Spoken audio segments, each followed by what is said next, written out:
Hey YouTube, it's Firewizard23, and it's time for yet another Transformers episode review. This time, episode 13, The Ultimate Doom, Part 3. Let's get started.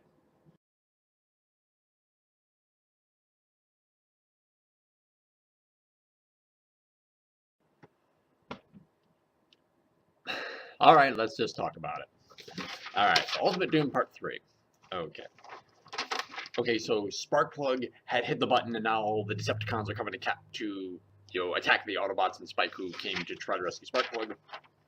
Okay, Brawn kicks ass. He takes on like three Decepticons by himself and just beats them up. It's like, oh, you can fight. Hence, Brawn. Makes sense. We finally see Shockwave actually do something, and he turns into this giant laser gun, and he's pretty badass. And he says, "Take the boy, destroy the rest." Why? Again, it's a broadcast standard. Why aren't you just killing the human character? But they probably just want to make him a slave, is probably the rationale. We then get a really good chase scene across Cybertron that I actually think is really well animated. That is really well animated, really well done. We get to Wheeljack's workshop again, which Chip saw, but Spike did not. And they're like, I wonder how they're controlling your dad. Didn't we establish that in part 2? We already, at the very end, we established, like, oh, it's the chip control technology. They already kind of know how it's happening. But I think it's more the logistics of, like, how do we counter it? And Bumblebee happens to have this thing that he stole from the Decepticon headquarters. Like, oh, he understands how the specifics of it work. Okay, the Autobots are the other ones are on Earth are surfing. Go out and buy those toys, kids. They're surfing a tidal wave to reach Megatron, who is now building a giant. He's building a giant dam generator that when the water goes through, he can make energon cubes using that energy. Also, I like how there's it's all like sunshiny outside, and like we had all these Earth problems because of Cybertron's closest to the Earth. No, it's just not here anymore. Okay. Okay. Arkville's arguing with Megatron, and he's like, I want to, the strength of that tidal wave is going to rip this apart. I don't want to put the second generator in. It's just going to kill all my slaves. I don't care about your slaves. I only care about energy. And Starscream seems to almost sympathize with Arkville, like, after we're done with this, he's not going to need you anymore. And in truth, he's right. That's exactly how Megatron feels about it. He's like, you and I may have some discussion to do. Wave hits the generator. It makes all the cubes. Megatron leaves, saying, I don't need Dr. Arkville anymore. And it's true, he left all the humans as well as the damage in the generator, as well as Arkville. He left him there. And Starscream comes out of the water, Megatron leaving him in charge of the dam, even though it's completely wrecked. I don't know why he's doing that. But he grabs Arkville. You and I have business. Wheeljack makes the invention to break all the control of the things, and they want to try it on Sparkplug. Spark goes into Cybertron, the Decepticon headquarters, like, I'm going to rescue Sparkplug. Finds him. Shockwave captures him and says, "Where are the Autobots? Tell him, son. Join us." "No, Dad." "Kill the human." "Thank you. That's what you should be doing." And I just was saying, the upcoming fight scene, there's actually really poor sound mixing. I don't know. I would not have allowed that to air. Nowadays, I would not have allowed that to air. I'm like, wow, this was really mixed very poorly. This, I don't know. I'm assuming it's not my equipment that's failing. Like, no, because in the previous episode, like, the laser sounds were always really good. But no, they really prioritized the vocals over that. And all the explosions and stuff. And it's a really poorly mixed scene. Somebody tell me if they felt that way too. Spike and Sparkplug reunite because they used the device and it did work. I don't know if they actually just removed the chip from the back of his ear.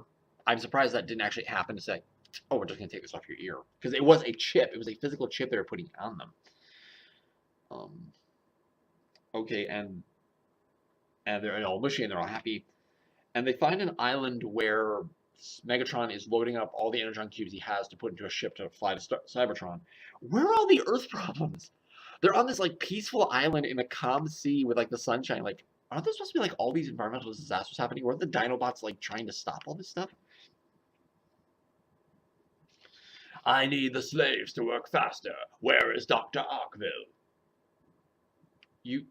you left him for dead in the damn Megatron. Like, what are you doing? You just said you didn't. You said a scene ago you didn't need him anymore. Like, so weird.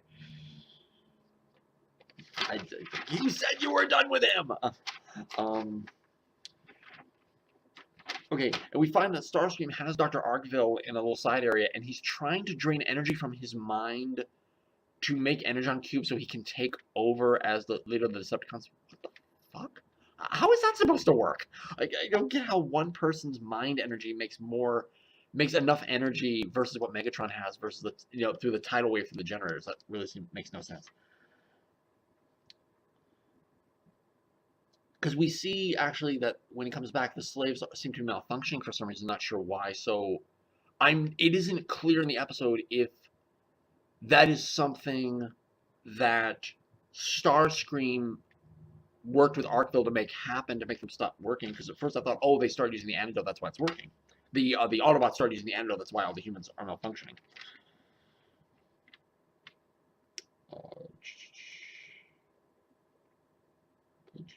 Oh yeah, because we see them pulling the cubes off the ship. So I was like, oh, maybe they figured it out. They're being manipulated.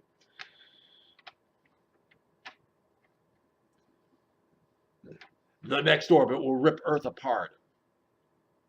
Wait a minute. I thought it was just the Cybertron being close to Earth that was causing all these tidal waves and stuff, not just where it is in the orbit. What? That doesn't make any sense. Skyfire comes with Wheeljack and uses the chip reprogramming device and saves all the humans. What? Like, where's the... This needed another draft. They needed to rewrite. It needed another draft because they're not answering these questions. I think it's one of those things where you have to make a show on a weekly basis. Like, you just had to write it. Rumble and Bumblebee fight. It kind of a repeat of what we saw in the first act of this arc. And Bumblebee swings off on a jungle vine, and for some reason Rumble doesn't see him when he created the chasm. But Bumblebee swings back and knocks Rumble into the chasm. Ah! How did he not see him? I don't get that. And then another Megatron flies away with all the Energon cubes. And there's a giant tidal wave coming again. That tidal wave will destroy human life across the globe. What? Like, no. That's no. That I call bullshit. I call total bullshit on that. Okay. And like, how we have to stop this. If only we could knock Cybertron out of its orbit.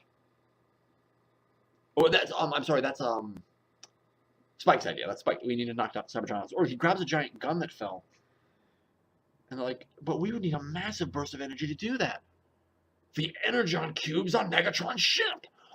And all the Autobots and Spike, they're firing with all the laser weapons they have. They hit the ship, and the resulting explosions detonate all the Energon cubes that are on Megatron's ship. And the resulting explosion causes the Cybertron to go out of the orbit it has, and saving the planet Earth from all the environmental disasters and stuff go away.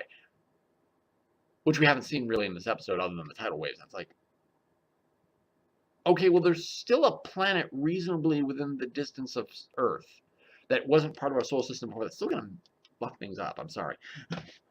You can't help it. That's true. That's exactly what's going to happen.